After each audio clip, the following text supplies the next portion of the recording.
I think that should have resolved the problem. Let's see what happened.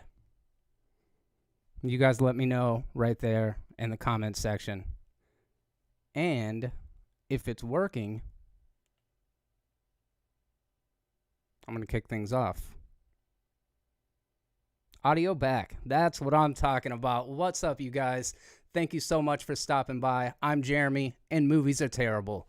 And it's been a while. I wasn't able to do a live stream last week, so I'm glad that you've decided to come by and spend a little bit of time out of your day and out of your week to talk some movies with me. I was feeling a little under the weather, and I appreciate all of the well wishes that you guys sent out. I really do appreciate it. It means a lot. I don't know why, but I think I'm just like a little anxious for today's show. I don't have anybody joining me. I've got to carry this thing. Caleb, for those of you that don't know, was not able to join me because he is in the midst of moving into his first home with his wife and his adorable young daughter. So for the next couple of days, he's going to be in the midst of doing that. So yeah, just me for the next hour and some change. We'll see how it goes. I've pulled out some movie news headlines. I've got a topic that I'm going to discuss with you tonight is my kind of review for WandaVision episode 1 and 2. I know it's been out for a little while, but I haven't got to talk with you about it, so I'm eager to hear what your thoughts are and eager to kind of share my thoughts and potential theories about what the hell's going on with that show, but we're going to talk about that after a little bit. But in the meantime, I'm going to just kind of catch you guys up with what's going on. You can check out the podcast every Thursday at 6 p.m. CST streaming live on YouTube, and then you can check it out anywhere where podcasts are available afterwards. I did do a podcast on Saturday of last week that I ended up uploading it. Me and my friend Chris Wilkes, local, I guess, stage production person. I don't know what you would call him. He was the co-producer and director of the Evil Dead musical. He's a longtime Pensacola native, like I am myself. So we talked a lot about pop culture and films that had been shot here in Pensacola. Let's see. You are a son of a bitch, Brad. And I mean that in the nicest way possible. You guys are the best. Jay Wolfie, David Brown, MN Comic Books. Mr. Graham Crackers, welcome back. David Brown, Hornet 30, get the audio working, Jeremy. I'm trying, man. I'm trying. Patrick McCabe, Brad Feddick, Nick Mayfield. What's up, you guys? Again, super happy you decided to stop by. King of the Hills 34, Mario making an appearance. Boom! There he is. And I got myself this is a nice little addition to the collection of stuff. You know, there was something I wanted to mention at some time. I was kind of thinking about an idea for a video. This is Bandai Mechagodzilla from the Millennium series. It might be from the Heisei series. I'm going to sound dumb. Whatever it is. Man, Godzilla fans are savage, dude. They're like Game of Thrones fans. Like these guys, they are so serious about the most unserious shit in the world. At least with Game of Thrones, it's serious material. Man, Godzilla fans, they are relentless. And I love it because, as you can see, I'm a Godzilla fan myself, but it got me thinking about fandom in general. And I'm going to be all over the place. Forgive me for that. I'm going to just say it right out front. I've got nobody here to keep me reined in, so I am uncaged, baby. I'm going to be just saying random stuff as it pops into my mind. And the point that I'm trying to make is that fandom is an interesting thing because what quantifies how much of a fan you are of something? Is it knowledge of said topic, or is it all really just come down to consumerism? Do the bigger fans have the bigger collection of pop toys, or is the bigger fan the person that knows the more about the stuff that the pop toys are from? I always think about that because, like, I'm not a big expendable income kind of person, and when I get extra money, I typically don't spend it on things to prove that I'm a fan of things. And I kind of wanted to get you guys' take on that. Like, what makes you a fan of something? Is a super fan somebody that like owns, you know, the toys, the action figures, they got the clothes that match, they got every movie on Blu-ray, or is the fan just simply somebody that enjoys something? Is it quantifiable? I guess is what I'm curious about. I don't know. These random thoughts. All right. So yeah, the past couple of weeks have been I don't know, man. It's been challenging. I know that coming out of the holiday season, it can be as I've mentioned even to you guys before, like it can be a little depressing. I'm just gonna not sugarcoat it. Holidays can suck for some people, and as nice as it is, it's nice to kind of come out the other side of it, but I kind of got thrown out of orbit there for a little bit. And I can't help but notice the analytics. I mean, I'm not a slave to the numbers. I try not to let the numbers dictate the decisions that I make. I try to talk about things that I'm knowledgeable about and that I am actually a fan of. And every once in a while, I have to stop and kind of take an assessment about the time and the effort and that I expend into doing any given thing, and then how much value I'm contributing to the conversation, how much joy it's bringing me, and then is it a good way to spend my time? Because time, it's a very precious commodity. It's one of those things that you can't replace time. You can't get more time. So every once in a while, I'm like, you've put a lot of time into this, man, and you've had many of opportunities to have, people see what you're doing and decide whether or not if they're interested in it. And many of the times I've just continued to plug away and just keep doing what I'm doing and have faith in my vision. And I do know that some of you guys stop by and you are a part of the conversation, and that has always kind of given me that little bit of extra gas, given me that little bit of extra momentum to continue doing it. And I really I appreciate you guys. It means a lot to have this sort of conversation. So on one hand, I'm like, I've been working at this for years. It's not to a place that's sustainable. Is it worth it? On the other hand, I've got this thing of but you have built this really strong community full of cool and like-minded people, and they come by and hang out. So is it worth it? And I've been going back and forth and struggling with that and just trying to figure out what the future of the channel looks like. Random Andy's channel coming through with a $10 super chat. Keep up the great work, bro. Love that brain of yours. Thank you very much, man. Seriously, I appreciate you so much. Patrick Stewart, what's up, buddy? The Beat Sabers was fun and enjoyed, but we got to missing the interaction now, so it all works. I think you read the flow well. Thank you. And I had fun, doing the Beat Saber videos and just kind of mixing it up from time to time. I think that there are a core group of you guys, and again, I'm super grateful for, that are willing to, follow me on these little side quests, if you will. And that is freeing for somebody like me because, at the end of the day, I'm really not comfortable with the idea of being an influencer. I'm certainly not comfortable with the idea of being any sort of role model because I'm a mess. I'm an artist, man. I got into this stuff because I love, creative endeavors, being able to flex my creative muscles in different ways. And also, I am a diehard fan of movies. I've got a collection of exactly 0, so I don't know if that really makes me a fan or not, but I've seen a lot of movies. I know quite a lot about them, and I enjoy talking about them.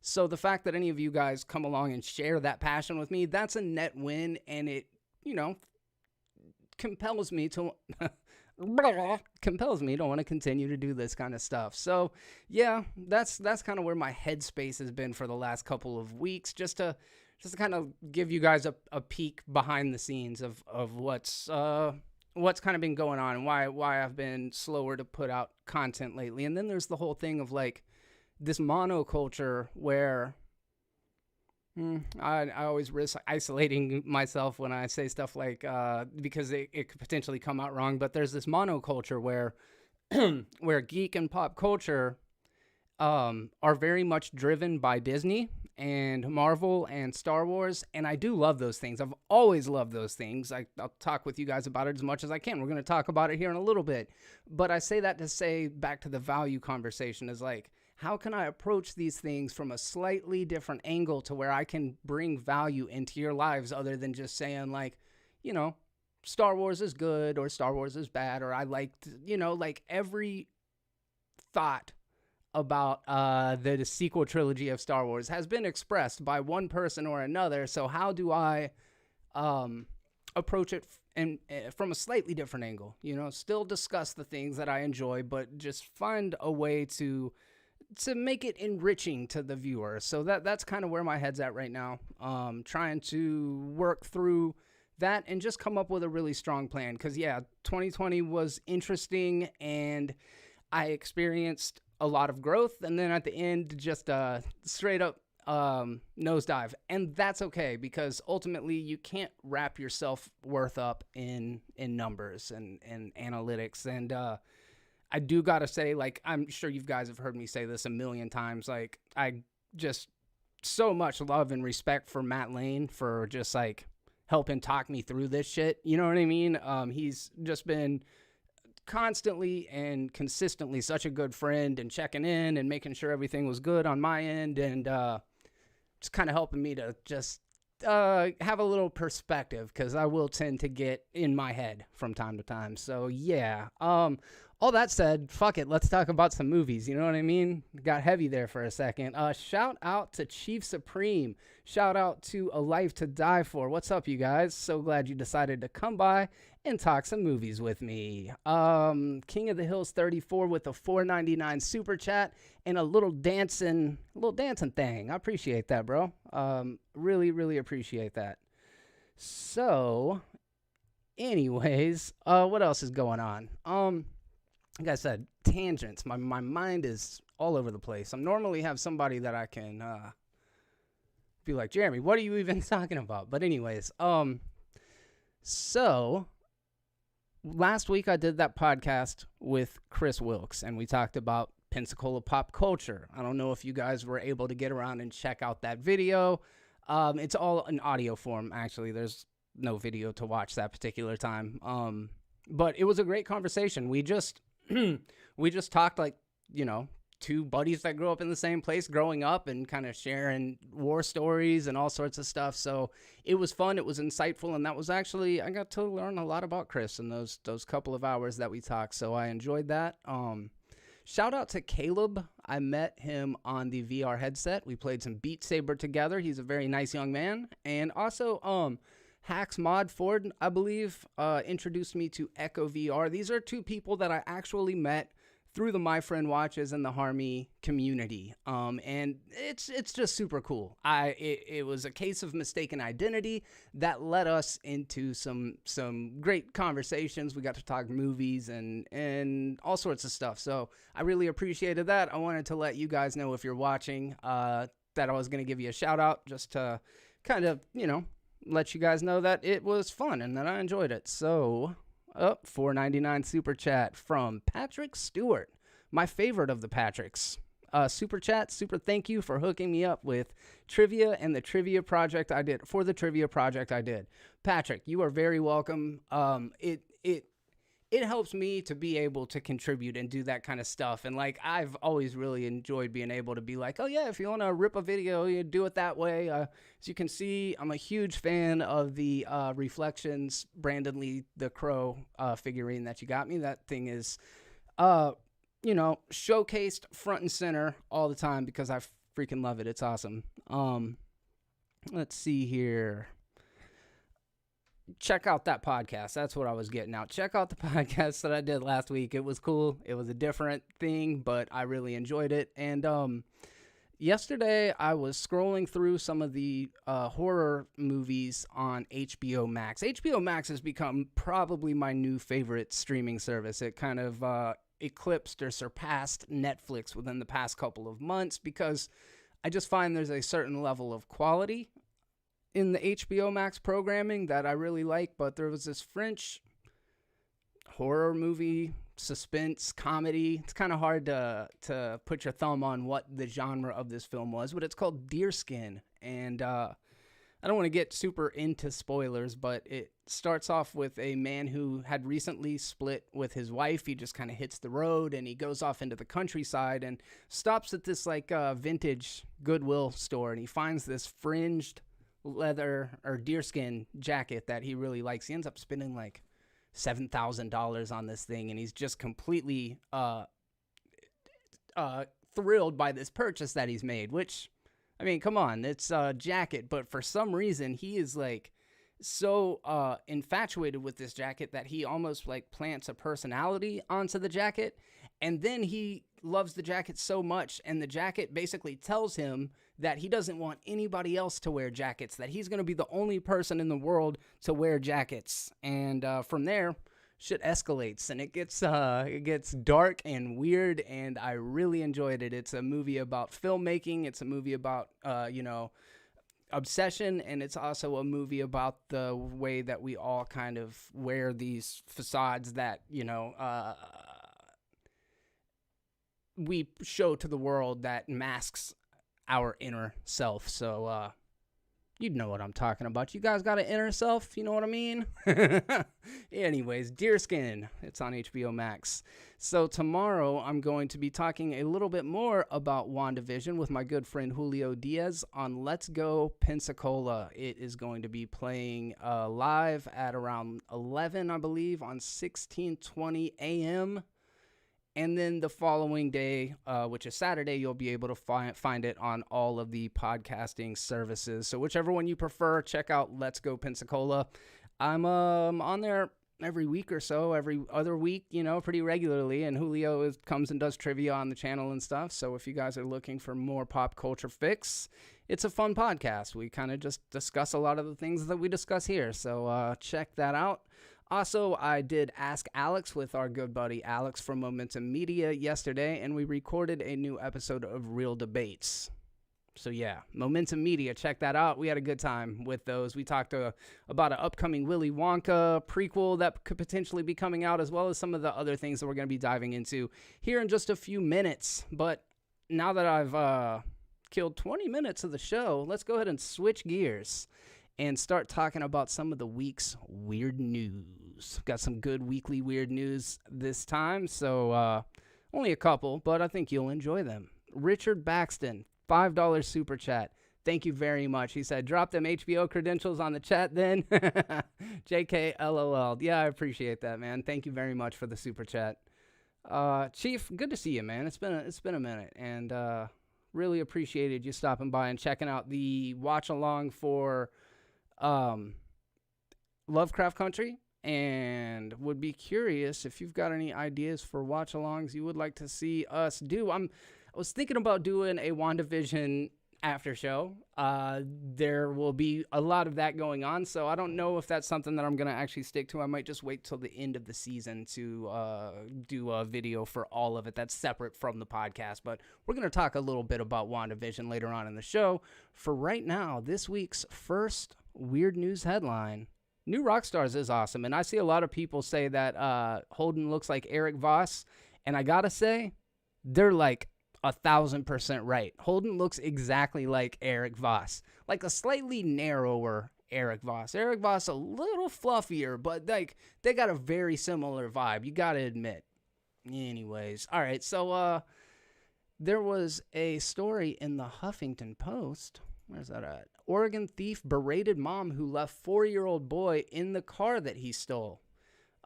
This is a quote. He actually lectured the mother for leaving the child in the car and threatened to call the police on her, a Beaverton spokesman told reporters.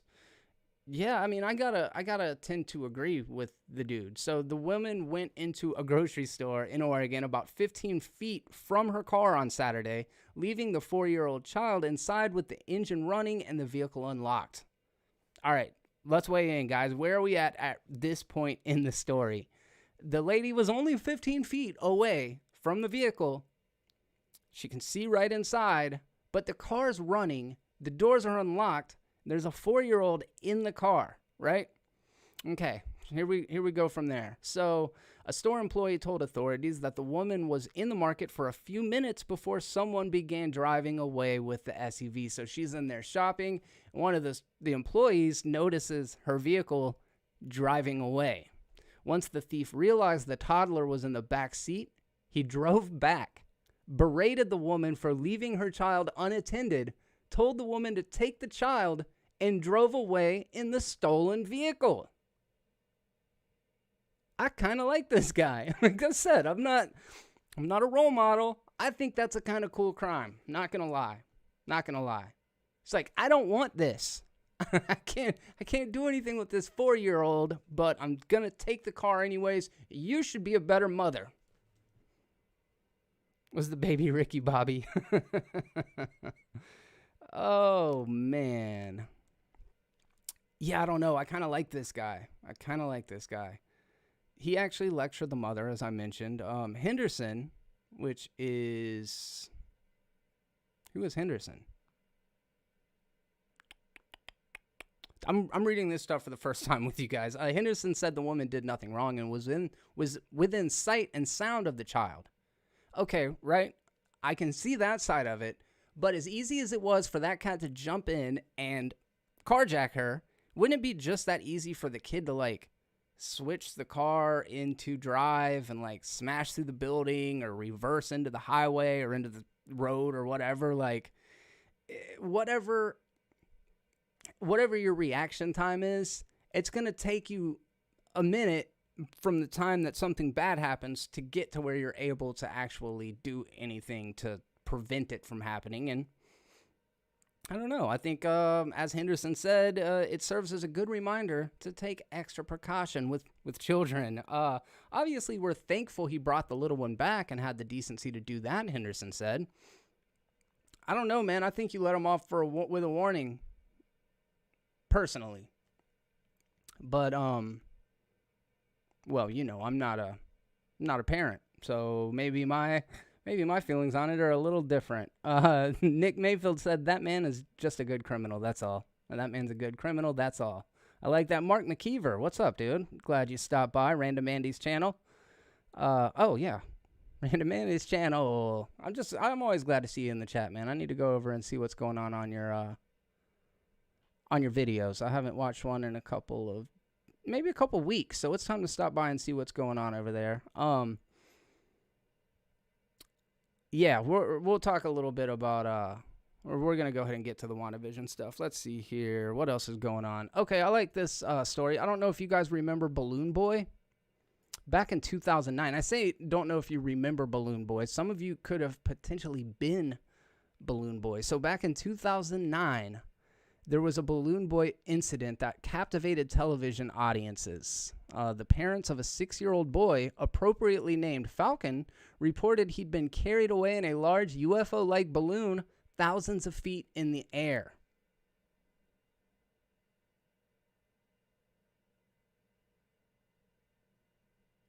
The disappearing act and the last my friend watches. Yeah, sure. I wasn't there. That's it. I hung out for half of the day, and then I ended up leaving before they did The Mandalorian. What had happened is I missed the first couple episodes of Mandalorian for some reason, and then when they were going to watch the second half of the series, I was like, oh, well, crap, I didn't see the first part, so I'm just going to sit it out. So I just, schedules and everything come into play. I try to have my entire Sundays open so that we can, film throughout the day, but it just, all of us have other stuff going on, so I don't think I was good. Yes, you were there, Jeremy. You never left. Oh, yeah, I was Balloon Boy. Yeah, that's right. That's right, Di. So if you look closely, I'm actually there the whole time. You can tell it's me by the scarf. I was totally there. Thank you for helping me establish my alibi. You guys are the best. So this Balloon Boy story, media helicopters tracked this balloon that was set off into the sky. National Guard sent another 2 helicopters in a rescue attempt. Denver International Airport was temporarily closed, and thousands awaited news of the boy's fate.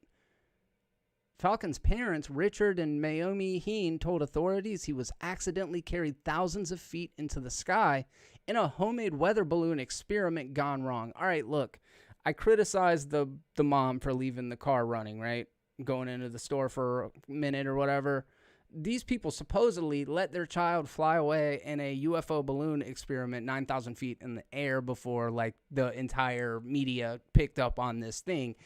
Anyways, after the balloon landed, turns out they did not find Falcon inside. Instead, he'd been hiding in a box in the family attic the entire time. So, what? Like, this was just one of those weird hoaxes. Chris and I talked about Ed Walters, who is a very well-known, what do you call it? Just a straight-up liar. Committed a huge UFO hoax in Gulf Breeze in the 1990s. Ended up going on Oprah Winfrey. He was doing press tours, publishing books, all of these different things. It turned out he was taking pictures of paper plates that he had turned into a UFO. So I guess these people just, like, wanted their 15 minutes of fame, figured that this was a safe way of doing it, probably didn't realize how insanely popular it was going to get immediately. However, according to NPR, these parents were pardoned by the Colorado governor. What? In the case of Richard and Naomi Heen, the Balloon Boy parents, we are all ready to move past the spectacle from a decade ago and wasted precious time and resources of law enforcement officials and the general public. Okay, that's what the governor said. So throw the book at him. I'm tired of dealing with it too. Throw these clowns away. I don't know what you do to somebody like that. They claim they were innocent. They maintain their innocence. They argue that they pleaded guilty only to avoid a worse punishment. Yeah, I don't know. It's an interesting thing, but the family had sympathy of many individuals immediately following the incident, but their story began to unravel quickly after an interview on CNN's Larry King Live. When he asked why the kid was hiding, Falcon answered, "You guys said we did this for the show." Little suspect. Man, his father chimed in. No, his mother said. Yeah, little kids, man, they're just honest. They don't need to lie to kick it. Balloon Boy's parents have been pardoned. I don't know about them. I don't know if that's a cool crime. It might be. I guess it just depends on your definition. I'm coming down on the side of, I don't know. We're talking about it 11 years, 12 years later. It's kind of stood the test of time, I guess. Anyways, Balloon Boy's parents were pardoned. Yeah. Let's see here. What, is Matt in here? Oh, yeah, he did. That was adorable. Yeah, I thought you meant in the chat. He left me a few kisses. He did, man. He, in the BTS, kissed me right on the eye. It was nice. I was like, thanks, dude. That made me feel good. All right, last weird news story. This one I found interesting, and I might not even know of any of these foods that are on the list, but according to the dailymail.co.uk, Aussies share the weird food combinations they love to eat. So would you eat Pringles dipped in yogurt or top porridge with mince? Yeah, I didn't recognize the second half of that sentence I just said, so we'll see how it goes. Okay. Pizza dipped in ice cream was a surprising favorite. Let me pull these up. I can actually put them on the screen here. And that's what I was listening to, and it was nice. Let's see.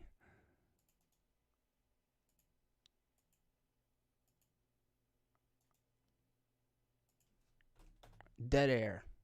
It's what you guys come here craving, I'm sure. All right, here we go. Stupid ads everywhere. Okay, there we go. Pizza dipped in ice cream, like the one pictured, was a surprise hit. Pizza dipped in ice cream. I don't know it looks like chocolate chip ice cream with pizza dipped in it. What do you think, guys? What do you think? I'd mess with it. I would definitely eat that.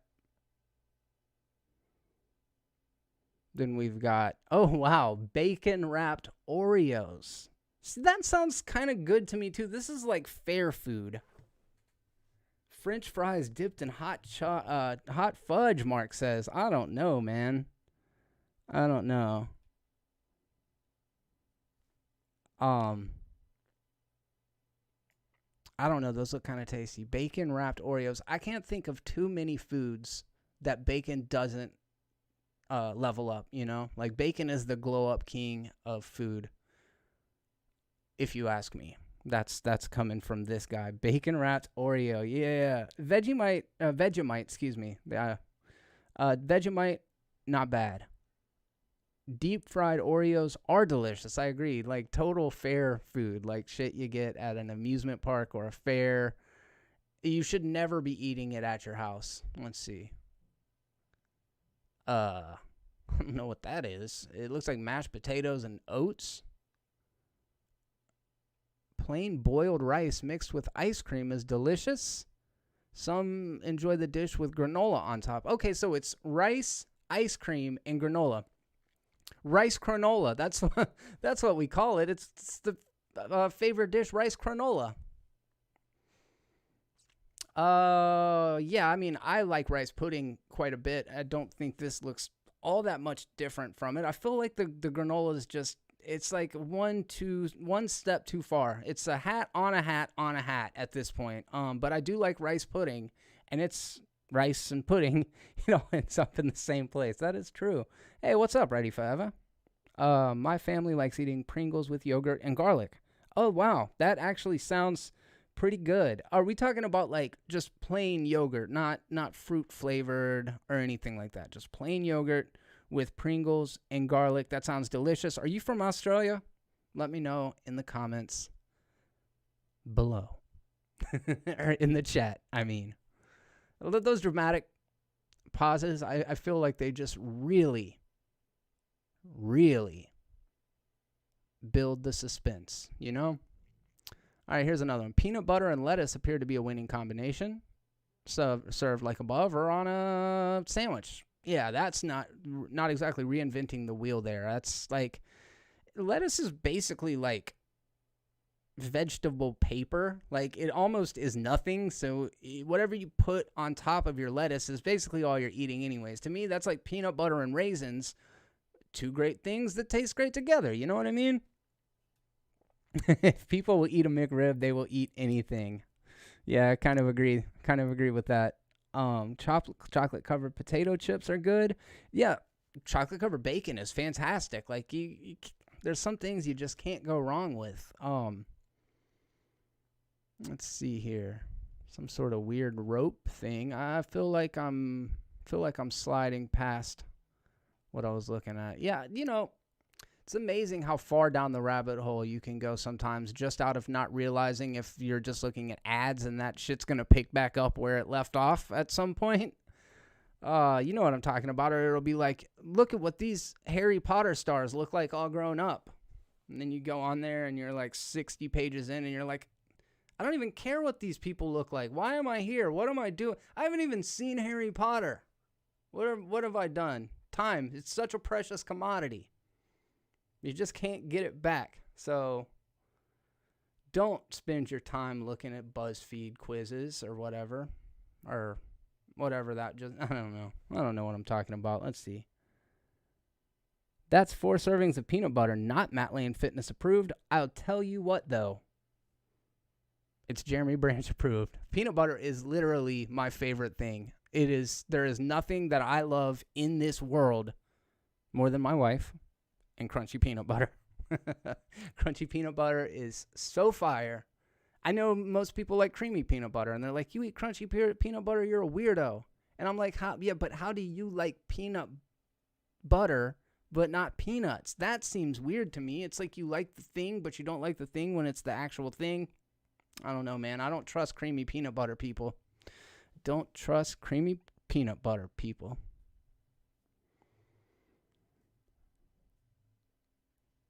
Peanut butter is king for sure. All right. So that's what's going on. Those were the weird news headlines that caught my eye 5 minutes before I started streaming. All right. But there's some stuff that you guys are probably actually curious to talk about. Maybe not. We'll see. So the first story that I found was that Godzilla and Kong has had the release date moved up 2 months to March, which means it's coming out very, very soon. Just over a month, maybe a month and a half, and I'm very excited. Haven't actually read this article yet, so we're all learning this together. Unless you already know, then I'm learning it after you've already learned it. According to Entertainment Weekly, a truly monstrous showdown is about to take place ahead of schedule. Warner Brothers bumped up the release date to March 26th. Okay, so we still got a little bit of time, about 2 months. 2 months earlier than its previously scheduled May date. The COVID-19 pandemic previously delayed the film from a November 2020 release. Per Warner Brothers' new release strategy, the film will be available in theaters and on HBO Max simultaneously. Man, I am loving HBO Max right now. It's incredible. The new strategy has been a sticking point with production company Legendary Entertainment, which financed the majority of Godzilla vs. Kong's budget and was reportedly blindsided by Warner Brothers' shifty, I'm editorializing here, very, very shifty shift into stream releases. They didn't consult any of their people. Warner Brothers is like, yeah, we're just gonna kind of do all this and not even ask you about it. So obviously, the people who floated the millions of dollars in production budget to make these movies happen are like, dude, what the fuck? Maybe you should have let us know, even if it didn't change anything. Just it seems like you want to get out in front of the bad press, because you guys saw Christopher Nolan raked Warner Brothers and HBO Max through the coals. So, hey, what's up, Patty O'Kane? How you doing, bud? Glad you stopped by. So the studio turned down a $200 million plus offer from Netflix to acquire Godzilla vs. Kong. However, recently it was reported that Hollywood Reporter said Legendary and Warner Brothers have reached a deal that will allow it to go forward as planned. I'm a big Godzilla fan. I actually really like Kong Skull Island as well. But for me, Godzilla was always the big draw as far as the kaijus go. I know Kong supposedly is for the American audience, and maybe Godzilla is more the Japanese audience. I think all that stuff kind of just bled together. You know, they were distributing and releasing Godzilla movies in America, decades ago. So it's not like a new phenomenon. As long as I've been alive, I've, had the Godzilla movies around. And I was a very big fan of Godzilla 2014. I liked Godzilla King of the Monsters good enough. Ironically, I've probably watched Godzilla King of the Monsters. I don't want to be hyperbolic. I've probably watched it 15 times, and I only watched the original 2014 Legendary Godzilla movie maybe 5 times, and I've seen Kong Skull Island maybe 5 times, but that's a lot of times. I mean, I don't know.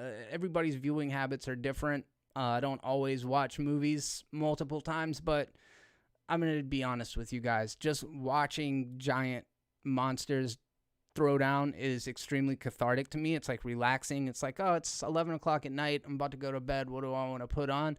Oh, dude, I want to watch Ghidorah and Rodan and Mothra and Godzilla all freaking battle it out in amazing CGI glory. And so, yeah, I watch them quite a bit. And I don't really have super high expectations that I don't have illusions that this is going to be cleaning up on the festival circuit, or that this is going to be like a Citizen Kane of kaiju movies. Citizen Kaiju, if you will. No, I know that this is going to be a big B-movie blockbuster spectacle romp, and I would way rather be watching it in the theaters, but I don't know that I'm gonna, because it's just so convenient to just watch it here at the house. And I've really been liking HBO Max. It's just nice. It's just nice to have choices. But for those of you that don't know, Godzilla vs. Kong stars Alexander Skarsgård, who was known for his role in True Blood. It's been so long since I've seen it. I think his name was Erik. He's also Randall Flagg in the Stand adaptation that nobody's watching on CBS All Access. It also stars Millie Bobby Brown, who will be returning from the previous film. Rebecca Hall, who was in Iron Man 3. And Brian Tyree Henry, who was in Get Out, as well as more recently the Child's Play remake. And a lot of these are projects that I really like, so I'm excited about it. Adam Wingard who directed that terrible, terrible adaptation of Death Note that was on Netflix. He's actually a really badass director. You would never know by that movie. Let's pull up Adam Wingard's filmography real quick. I know he did You're Next, which was a really awesome slasher from about 10 years ago, maybe give or take a little bit. Hey, we're about the same age. What am I doing? What am I doing with myself? This man's got a dope-ass resume. He did VHS, one of the segments there. He did The Guest with Dan Stevens, which is chef's kiss. He did You're Next in 2011, which was exactly 10 years ago. So, but, you know, who's counting? Who's counting, you know?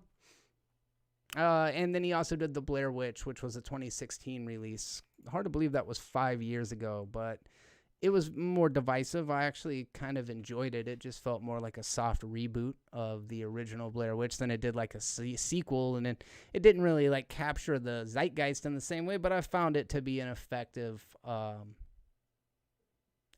film. And dude, and it turns out it's announced, but there's no release date yet. He's directing a remake of the crazy South Korean film I Saw the Devil, which is definitely a horror movie, like a thriller action horror hybrid.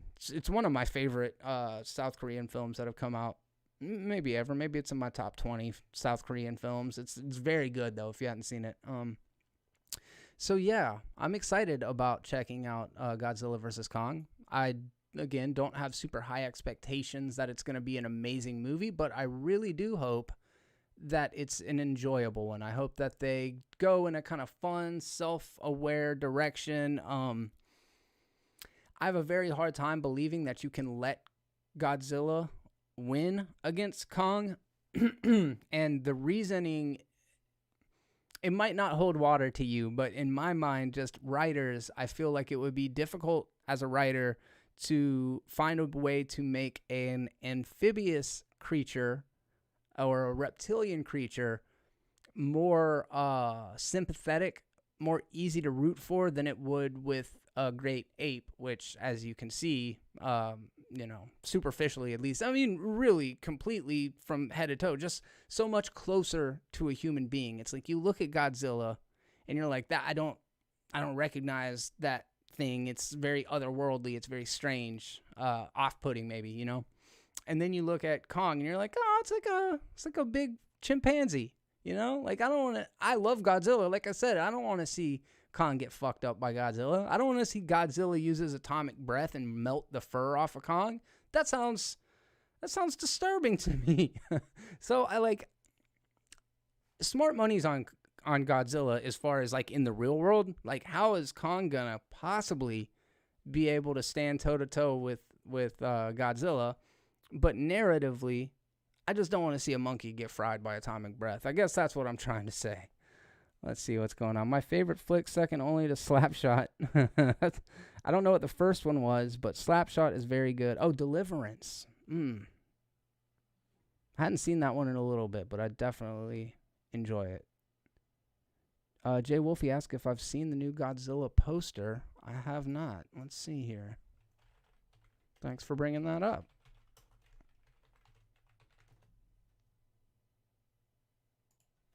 There's also a animated series on Netflix being released called Godzilla Singular Point. It looks awesome. Really looks awesome. They've redesigned several of the iconic kaijus known throughout Godzilla history. I'm looking at several posters, Wolfie, and I don't know which one. I think I do know which one it is, and it's badass. It's let me see if I can pull it up and confirm if this is the one you're referring to. And see, that's what oh, Jeremy, that's what I was listening to before we started recording, and it's good. Did I say that before? Not sure. Can't remember.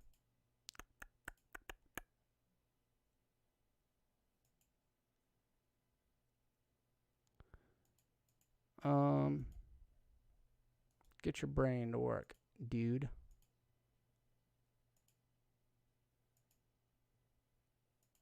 Okay, here we go.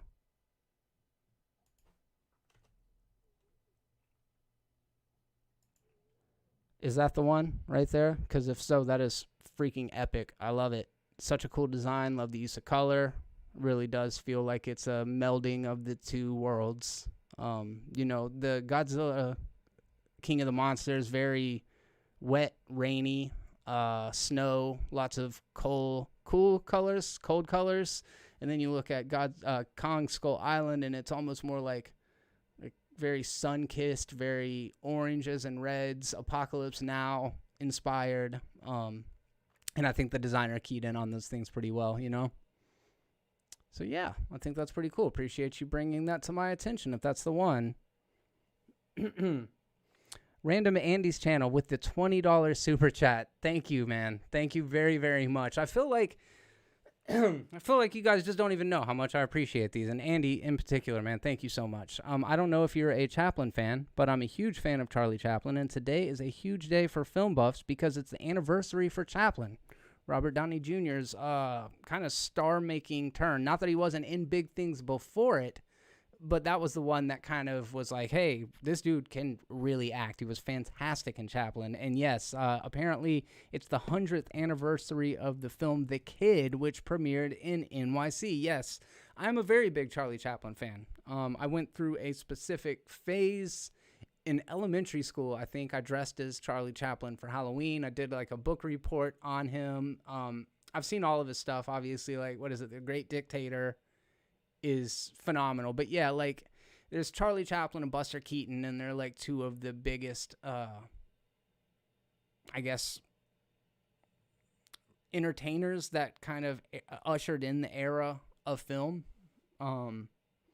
Yes, definitely awesome. I had no idea, Andy. That's super cool. I'm glad you brought that up. I am going to have to revisit some Charlie Chaplin here soon in honor of that because, yes, he definitely was just one of the pioneering figures in the world of film. Like you said, Andy, he is definitely, just icon as far as that goes. So I am glad you brought that up. And if you guys haven't seen Chaplin, I highly recommend checking it out because, yes, it is a indicator of many more great things and many more great years to come from Robert Downey Jr. So that's really cool. Does feel like an old matchup, though, right? Let's see. Chaplin.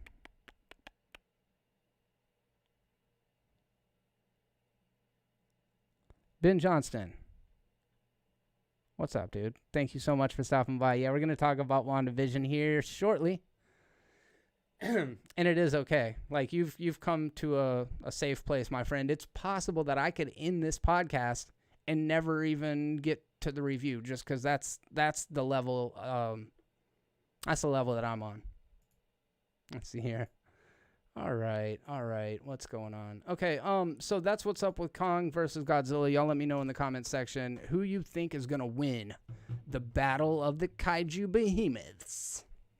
Like I said, smart money in real life is on Godzilla. Smart money in movie logic is Kong, but maybe I'm wrong. Let's see. So you guys probably know that I am a huge Mortal Kombat fan, as you can tell by my massive plethora of Mortal Kombat merchandise that I don't have. But I do have literally every... I don't want to say that's not necessarily true because I don't have Mortal Kombat 11, like the newest ones, but like all of the Mortal Kombat arcade games that have ever existed. Got all those on my emulators, and I play them still to this day all the time because I am a very big Mortal Kombat fan. So this obviously is something I'm very excited about when I say there is a new Mortal Kombat movie on the way, and we've gotten some information about it finally. And again, kind of touching on my same points that I mentioned with Godzilla versus Kong a moment ago, I don't anticipate that this is going to be a really great, film as far as that goes. We're not looking down the barrel of a movie that's going to be beloved and heralded 100 years from now. But I love the first Mortal Kombat movie, understanding that it ain't good.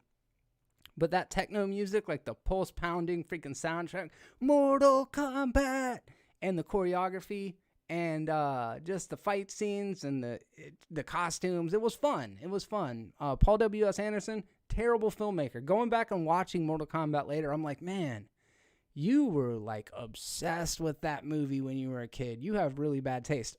And then later than that, I was like, yeah, but who cares? Like, it's all right to have bad taste. And then I embraced it.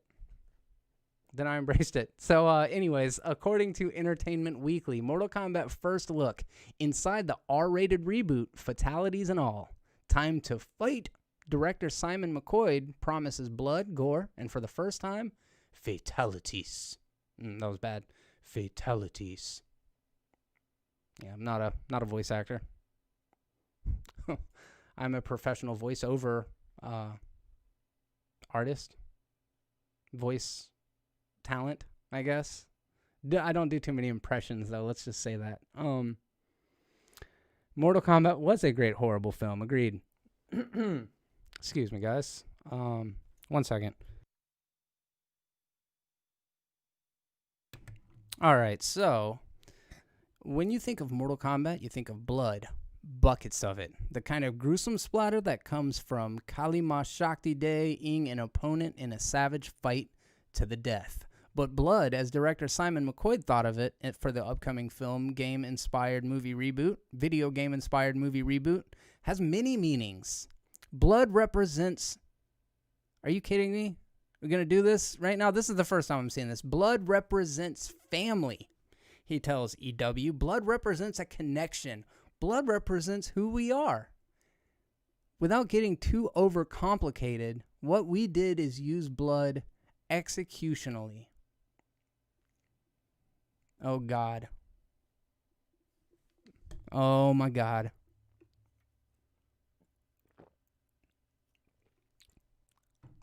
All right. Let's back up here. Blood represents family. I mean, yeah, in a way. This dude is overthinking this, right? I mean, this can't just be me. This is not a new Fast and Furious movie. We're talking about Mortal Kombat.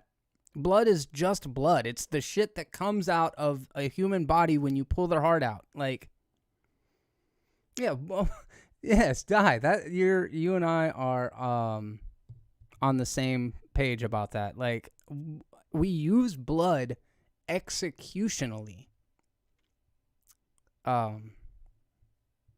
I don't know, man. That is the most pretentious. I don't want to get overcomplicated, but we use blood executionally. What? All right. Let's muscle past that. If this new take on Mortal Kombat is a blood universe, then McQuoid says the kunai blade lies at its center. It's the signature weapon of fan favorite Hanzo Hasashi, aka Scorpion, played by the Wolverine and Twilight Samurai Hiroyuki Sanada, who is fucking perfect casting. Perfect casting. That is the dude for the job, 100%. If I'm not mistaken, he's also an in-game. I think he's the... I might be totally wrong. If I'm not mistaken, though, he's the Yakuza boss in Avengers Endgame that Hawkeye is kind of facing off against, has that freaking little Ronin samurai showdown with. So I think the casting in this movie is very impressive. I've got a buddy who knows a lot more about martial arts than I do. Speaking of which, make sure that you are checking out Tristan at the Martial Arts Film Freak YouTube channel. He is an awesome guy, and his knowledge and depth of understanding of the martial arts genre is amazing. So if you do head over there, tell him I sent you if you're into that kind of stuff. But yeah,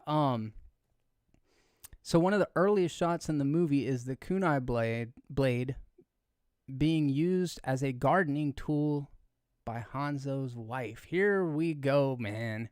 Here we go. Jay Wolfie, you know that I've been watching Cobra Kai, dude. I'm so glad you brought that up. Cobra Kai, oh, man. This is a whole separate tangent. I am a very old millennial. So anyways, let's move along. I'm a very old millennial. I'm like right at the cusp of being a Gen Xer. I've got an older brother, Danny. Super, super great guy. He's elementary school teacher. He's just the sweetest dude. Totally different from me, by the way. And we called him Daniel-san growing up because we loved the Karate Kid so much. We would do the crane kick on the trampoline. Like, I grew up loving Karate Kid so much that I essentially became who Daniel LaRusso is. Like, he's, like the bonsai tree cutting, sushi eating.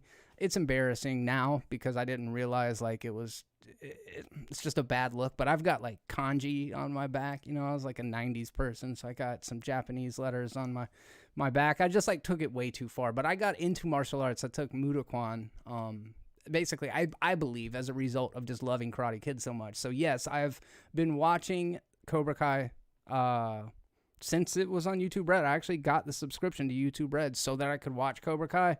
Fell in love with it, dude. I've watched the first season 3 times. I've watched the second season 3 times. I've watched the third season twice already.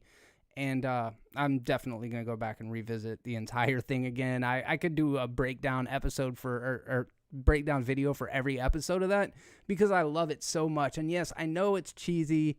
I know that kids aren't like fighting martial arts in schools and stuff. And actually, there's a really good honest trailer that just now came out for Cobra Kai as well. But I love it. Like cheesiness, everything. Like it is one of my favorite things that television has ever produced. I think it's awesome. I love the way that they have kind of reconfigured what we perceive to be a protagonist and an antagonist. And I think it's just awesome. It's just awesome. That's a whole separate thing. So anyways, we are called Zennials. Oh, yeah, that's exactly right. That is exactly right. Yes, I love Cobra Kai. Cobra Kai never dies. And okay, just to take it in even a step further, I started working out about a week ago. I got my Apple Watch, so I've been keeping up with my goals and stuff and trying to get exercise in every day so that come Halloween time, I can sport the gi, dude. I'm going as Cobra Kai Never Die. I'm gonna rock that shit. So stay tuned for pictures of me dressed as a Cobra Kai guy. So long as I can get this ogre body of mine in shape enough to rock it. We'll see what happens. Anyways, Mortal Kombat. Let's get back to the crazy shit that I'm talking about here. This filmmaker, this dude who nobody's ever heard of, yet he's trying to tell us what blood is. Oh, man. So, okay. Mortal Kombat, produced by Todd Gardner and Aquaman's James Wan. Fingers crossed there. James Wan has actually done some fantastic things, despite the whole Aquaman thing. It begins with a crucial piece of lore from the original games, the blood feud between the clans of Hanzo and Baihan. The 10-minute opening sequence kicks off in feudal Japan long before those fighters wielded these supernatural abilities as Scorpion and Sub-Zero, and it ends in a pretty nasty hand-to-hand combat between the two. It's why the first-time feature filmmaker cast Sanada and Taslim, two actors known for their martial arts prowess. Dude, that first 10-minute scene establishing the blood feud between Scorpion and Sub-Zero, that's that shit, because that's one of the things that the first Mortal Kombat did so wrong. They turned two of the most compelling characters in Mortal Kombat lore into henchmen, goons that were like allies or under mind control from Shang Tsung. Nah, man. Nah. The ninjas are the reasons for the games. That is the deal. Like, my favorite character, I know it's cliched, but my favorite character is Scorpion. I've been playing him since the first time I put a quarter into the arcade machine. It was like, oh, the ninjas, they're dope. Like, of course you're going to be the ninja, right? So, yeah, dude, I'm like, yeah, yes, please give me a Mortal Kombat movie that actually shows Scorpion and Sub-Zero as more than just brutes. You know, Goro should have been that, and they should have been the champions, and Christopher Lambert should have not been Raiden. Like, as not okay as it is for me to have kanji on my back, it's twice not that okay to have Christopher Lambert play the God of Thunder. It's just disrespectful to Mortal Kombat. That's all I'm saying. I'm not... So anyways, the pictures. There's a picture. Who's that? Is that Liu Kang? Is that Johnny Cage? Can't really tell you. There's Sub-Zero. It's got like a little, looking like Elsa, Ella, looking like Elsa from Frozen with his little ice sword. For those that watch Matt Lane BTYE podcast, Jeremy needs an ADD moment button.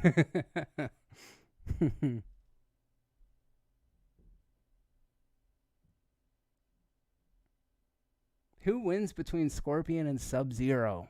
Yeah, I mean, I tend to be with you on that, Patrick Stewart. I feel like have you guys seen Scorpion's Revenge? Mortal Kombat Scorpion's Revenge. It's an animated movie from this past year.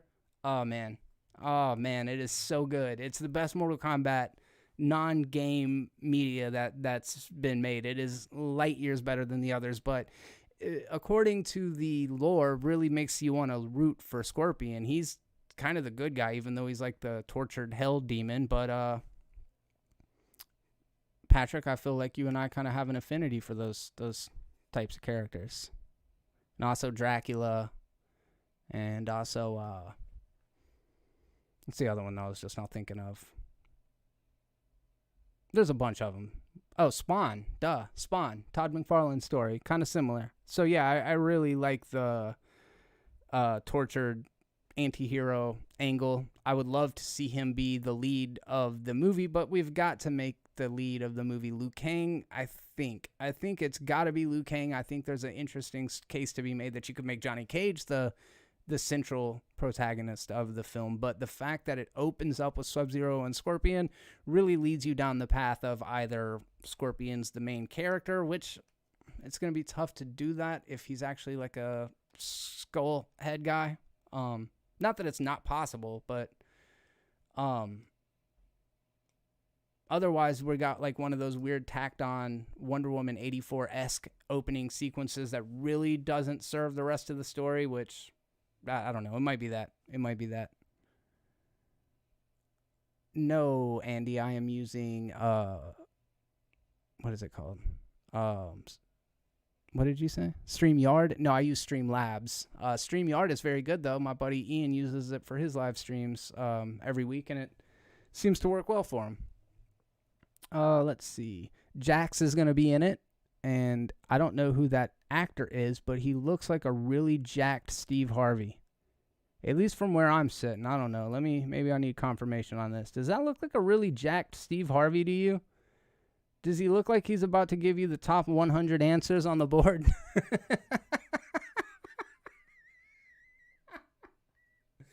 Oh, hell no, dude. Jax is looking like Steve Harvey from Oh, shit, man. That is wild. Top 100 answers on the board. All right, what else is going on here? Oh, shit. Sonya Blade and Kano. They've got all the good characters in here, and they've decided to go with the R rating. Fundamentally, I like everything about it. It looks good. They did that they did the YouTube series. I think it was Machinima that did it. That was pretty good, but I still felt like they didn't quite key in on the things that I enjoyed the most about the series. So seeing that it looks aesthetically true to the source material makes me like it very much. I really like who they cast to play Scorpion. So, I mean, oh, dude, and the guy who's playing Sub-Zero is the guy from The Night Comes for Us on Netflix, which if you guys are martial arts fans, like martial arts movies, The Night Comes for Us is fucking sick. It is so nasty. The violence and the action are way, way over the top graphic, but it also lends itself really well to the type of storytelling that we're talking about doing in this Mortal Kombat movie.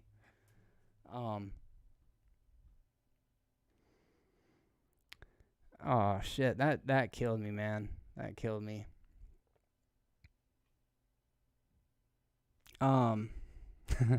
I needed that. Thank you, Mortal Kombat, for bringing a smile to my face. All right. And then, there's a couple more stories we'll go ahead and zip through real quick so I can let you guys get back to your lives. I heard that Chris Evans is potentially coming back as Captain America in the MCU, which is great because I've been missing him so much since that one Spider-Man movie that he wasn't in. I mean, the dude never went anywhere. What are we even talking about? Let a man have some peace. He was alive for, I don't know. I don't math. He was alive for like a while. He was alive for like hundreds of years. Let the man have some peace. Chris Evans is also the dude who was always like, yeah, I don't know. I kind of am like over this whole Marvel thing. Yeah, dude, whatever. I love Chris Evans as Captain America. I love Chris Evans, and I never really even loved Captain America. Like, Captain America is one of those characters to me like Superman, and I know I get grief for this every once in a while, but clearly as somebody who loves the anti-hero, your spawns, your crows, your scorpions, it makes sense that I wouldn't be such a big fan of the Boy Scout, the altruistic good guy. It's hard to see yourself in somebody who is perfect, or it's hard for me to see myself in somebody who is perfect. And when I look at these aspirational characters like Superman and Captain America, I'm like, they just don't have enough conflict, and it makes it very difficult for me to, relate. So I was not ever historically a Captain America fan. Didn't think you could bring a character like that to the big screen and do it well. Lo and behold, Cap ended up being my favorite character in the MCU. I love Thor. I love Tony Stark. They're all great. I think it's because I didn't ever see myself in Captain America, and then to find him so incredibly relatable, even through that altruism and even through that earnestness, that I was like, man, Chris Evans really found something in this performance. He really did add a humanity and an element and something to it that made me to where I just really connected to the character, and I really responded to him. So no disrespect to Chris Evans. I think the dude's great. Really like him in all his performances. He was really good in Knives Out. He was good in a movie called Puncture, which I believe he wrote and directed. I don't know. I don't want to speak out of turn, but Puncture is actually really good, and it's a role you might not expect to see Chris Evans in. He was awesome in Scott Pilgrim versus the World, and he was my favorite as Johnny Storm in those Fantastic Four movies. For real. No, I'm just kidding. Not a fan of those, but for the most part, Chris Evans is badass. So I like him. If this is the decision he wants to make, then awesome. But I don't know, man. It just feels like it reinforces that thing that Matt's been saying the whole time. And people in the comment section are like, Matt doesn't understand. The stakes are there. He says they don't always come back. And it's like, Marvel, you keep proving that man right. You keep making Matt Lane right. What are you doing? You are making Matt Lane know more about movies than the people commenting, calling him a dummy in the comment section. That's insane. The dude, by the way, Matt, is a super intelligent guy, and he's 100% right about that. There are no stakes in Marvel movies and superhero movies because nobody dies. Nobody ever really dies. And then Marvel's been criticized for it a bunch, and I know it's true in the comic books as well, but it doesn't mean it doesn't dull the impact when you can't even trust. It was like such a beautiful moment, such a beautiful send-off to Steve Rogers, to Chris Evans as Steve Rogers. It would be like if they told me Robert Downey Jr. was coming back in the next phase of MCU movies. I'd be like, I love Robert Downey Jr. I hate this decision. I hate everything about that. Yeah, Jay Wolfie, that's what I was just now thinking, man. 3 movies time, Iron Man is back.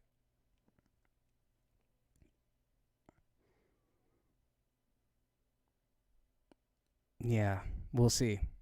We'll see how that goes. I'm not a fan of it. I'm not a fan of it. I know money talks. I know he's a popular character. There's not a character that Marvel's going to bring out that's not going to at least do good. Like, give your man Shang-Chi a chance. Like, if there's a Captain America 4 coming out next to Shang-Chi, like, and I'm only going to be able to go see one, for me personally, I'm going to go see Shang-Chi because I feel like the Captain America story is done, dude. I feel like the Iron Man story is done. We got to move on. We eventually have to let go of the past, says the guy with the Mario action figure talking about Mortal Kombat movies. We got to let go of the past. We got to let go of the past, Cobra Kai. Yeah. You guys should check out the Honest trailer for Cobra Kai. It's amazing. It's pretty long, and then there's a after like an Honest commentaries video, supplemental material that they do where they talk with the writers of it and kind of discuss the joke writing process. And one of the guests on it was one of the writers of the show Cobra Kai, and it was really interesting to get his insight and kind of the way that they approach doing Easter eggs versus how to do it without pandering. You know, it's cool. Anyways, I don't think that Screen Junkies needs my promoting. I don't think.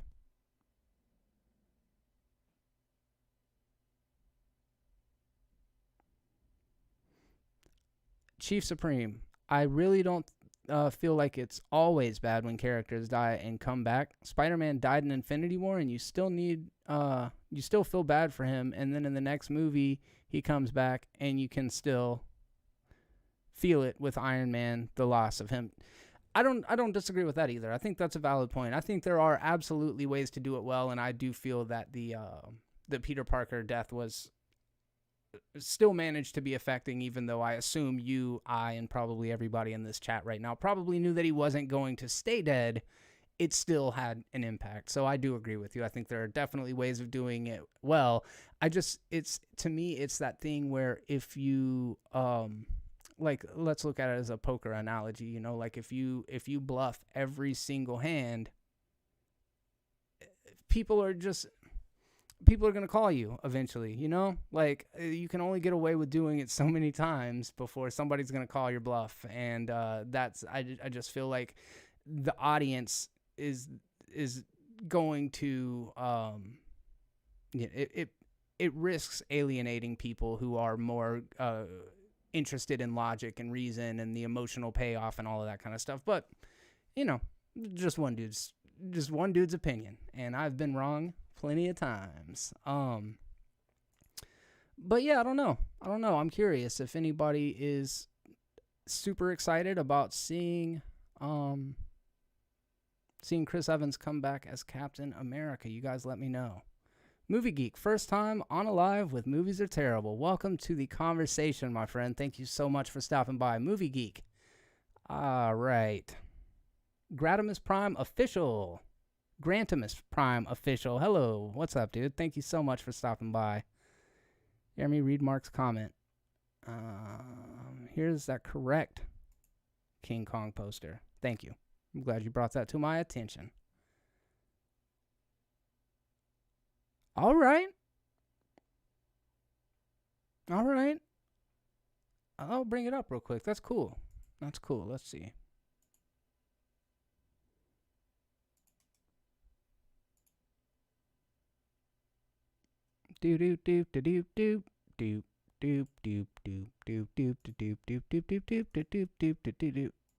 Let go of the past. Kill it if you have to. I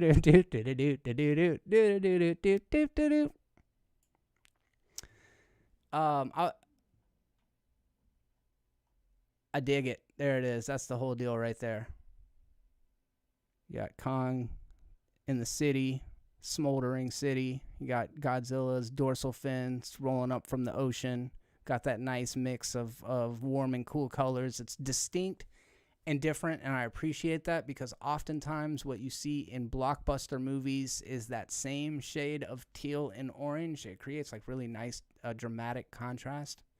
But here they've gone with a more green and red. It's somewhere in between teal and orange and green and red. Anytime you use two complementary colors to represent highlights and shadow, it really does create like a very dramatic, striking image. And if you look at movie posters, I'll show you guys something cool real quick. It was big in the early 2000s. I think everybody was kind of doing that same shade of teal and orange. Like, check it out. Cowboys, Aliens, Jumper, Spider-Man 3, Bourne Identity, Tron.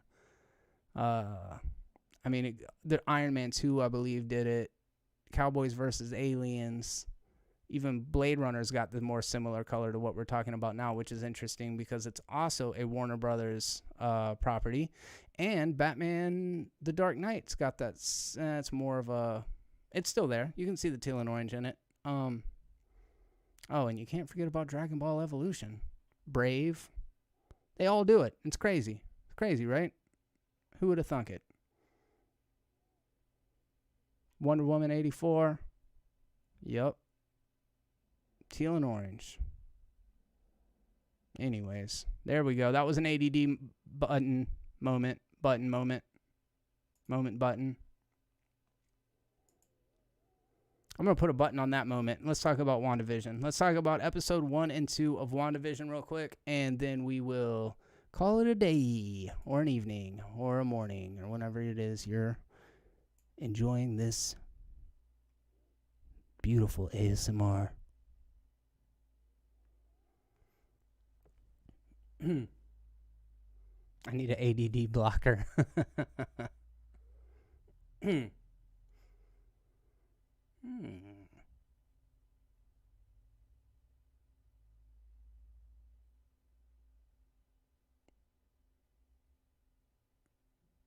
Oh, wow. Not a huge WandaVision fan. All right. I respect it, and I can understand 100% why.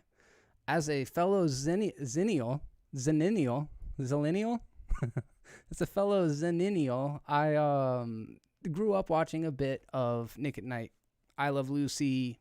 I never saw the Dick Van Dyke Show, of all things, and I know that one's actually very well loved among many people. I liked Bewitched. I liked, what was the other one? I Dream of Jeannie.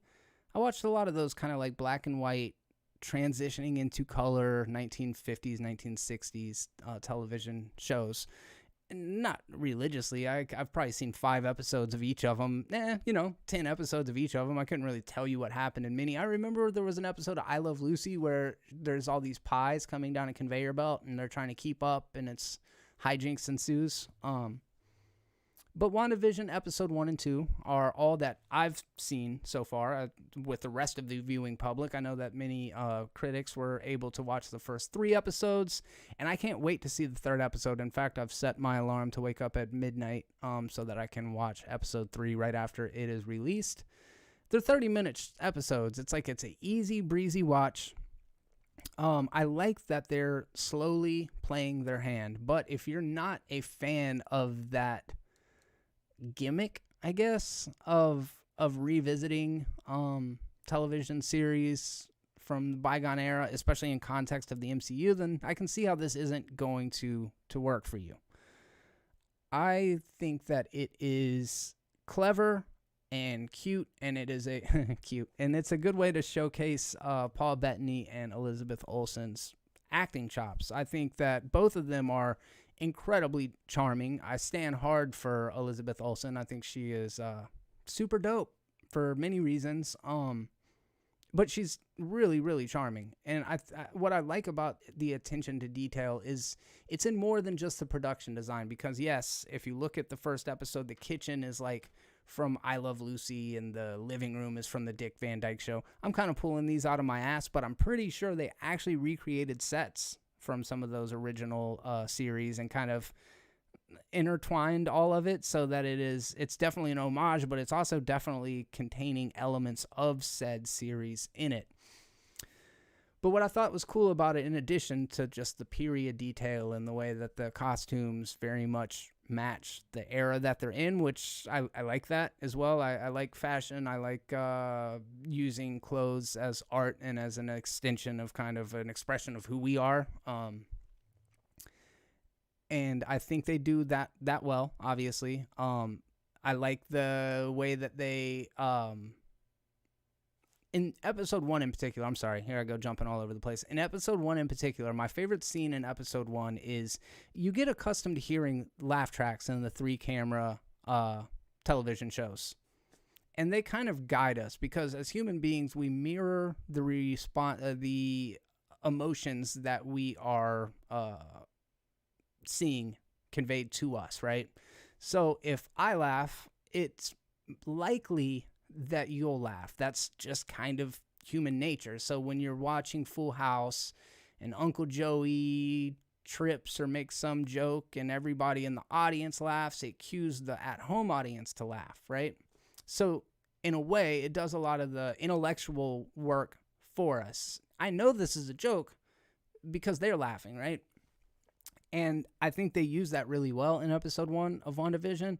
In particular, the one scene where the husband starts choking at the dinner table, the boss. The boss is choking, and kiddies from 70s shows like freaking out about it. And the audio completely drops out. There's no laugh track. But just how much different it plays when there's the sound in it, because typically in one of these kind of films or series, people would be laughing and you'd be like, oh, haha, he's choking. But without the laugh track, you're like, oh God, it's like a serious moment. This could be bad for him. And it's just kind of interesting how it plays with that. So in the first episode, Elizabeth Olsen's character is much more, maybe bubbly in the way that Lucy was, a much more broad, performance, very leans into the syllables of every word she says kind of thing. And then within one episode 2, moving into the 60s, kind of the women's revolution is starting to happen. Women are taking on more substantial roles, not just in relationships and in the family dynamic, but also just like in entertainment and in media. And the fact that it's a thing that she's wearing pants in the second episode, and you can tell that the performance is different. It's coming from a different perspective. And in episode 2, she's already like more nuanced, more well-developed, and it's really cool to see how they are playing with things that aren't in the script. It's the stuff that you read between, and I think that's really cool. Let me see if I miss anything. Random Andy's channel, $10 super chat. The set in episode 1 is an exact replica of the Dick Van Dyke Show. I love WandaVision right now, and I am excited to see what they explain. Love the sitcom thing they had going. Look forward to more. Yeah, I'm on the same page with you about that. Again, I do understand why anybody would not be as wild about it. My buddy Alex, not wild about it. I think Ian liked it, but it seems very divisive. It seems like critics like it because, let's be honest, it's kind of fodder for critics. They very much knew that this gimmick, this premise that they're using is going to appeal to people because it's quirky and it's creative. Now, not that we haven't seen similar things in a movie like Pleasantville with Tobey Maguire, which starts off all in black and white, and then as they kind of have their awakenings, I think in that context, more sexual awakenings, but also like just kind of become more worldly. The world around them starts to take on shades of color, which I thought was a kind of cool storytelling device. In The Truman Show, he's living in a television show. Unbeknownst to him, the whole world around him is kind of orchestrating it. I can see shades of that in WandaVision. As far as theories go, it's really hard to say what's going on, but I very much enjoyed the deconstruction of the magic show in episode 2. I thought that was by far the best scene in it, and it was really fun. The idea of people that know magic doing fake magic as a performance in front of people. They even bring it up in the dialogue. I really like that episode though. Paul Bettany, drunk Paul Bettany from chewing gum, very funny stuff. Very, very funny stuff. I enjoyed that. But yes, Andy, I do tend to agree with you. It's a nice, loving homage. I didn't realize the whole set was Dick Van Dyke, but that's super cool. So obviously we know that Vision's dead. That's not Vision in the show. We obviously know that somebody's trying to reach out and connect with Wanda from reality, another dimension of the multiverse. It's hard to say for sure. I don't recognize the voice. I'm listening to it and I'm like, man, whose voice is that? Who's saying, Wanda, where are you? Or, you know, whatever. Like we've heard this distinct voice. We got that ad that was the Strucker watches, so that connects us directly to Age of Ultron. They were at Strucker Island or Strucker Prison or whatever. I'm probably saying this shit all wrong. It's been a while since I've seen Age of Ultron, but Baron von Strucker, is that right? So it's just spoon feeding us little bits of information at a time, and it's keeping me extremely engaged. I find it captivating. My wife actually really enjoyed watching it, and for both of us, she and I, it's probably the thing that makes it the strongest to us would be the thing that makes it the weakest to the true Marvel Cinematic Universe fans. And when I say that, I've gone and seen every single MCU movie released in the theaters. I went and saw opening weekend, Thursday night or whatever. I think with the exception of Thor the Dark World, which I think I saw the next day, like I go and see all of these movies and really enjoy all of them. However, I'm always excited for something new, and I don't necessarily want that monoculture that I kind of talked about up at the top of the episode, where everything is kind of through the same scope and through the same lens. That's why I'm glad that WandaVision came along and kind of threw a wrench in the tires of this well-oiled machine that's just gone and gone and gone with very little interruptions. And I'm constantly worried that it's going to get stale and that I'm going to get tired of it. And if they just keep doing the same thing, eventually I'm just going to tap out. But then I saw the trailer for WandaVision and I was like, oh, okay, they're doing something weird. They're launching phase 4 with something completely unconventional. And then I saw the trailer for Loki and I'm like, really, dude? DB Cooper? This is the direction that we're going? This is awesome. This is completely different from what I was expecting them to do.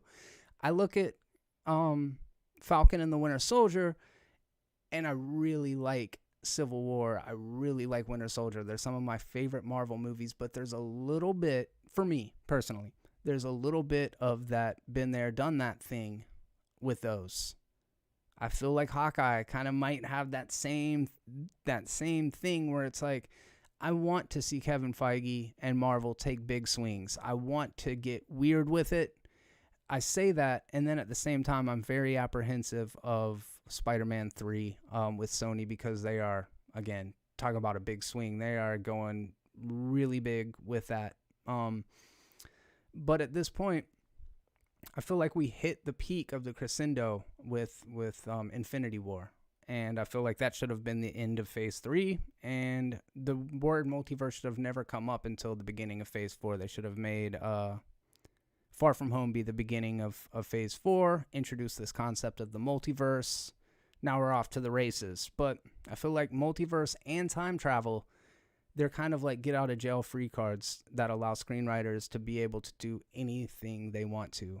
There was rumors about Charlie Cox being Daredevil as Peter Parker's lawyer in the next Spider-Man movie, and I'm like, yeah, I mean, I guess that could work. They could make the Stay Puft Marshmallow Man Peter Parker's lawyer in the next Spider-Man movie. Like, they can do anything they want because multiverse.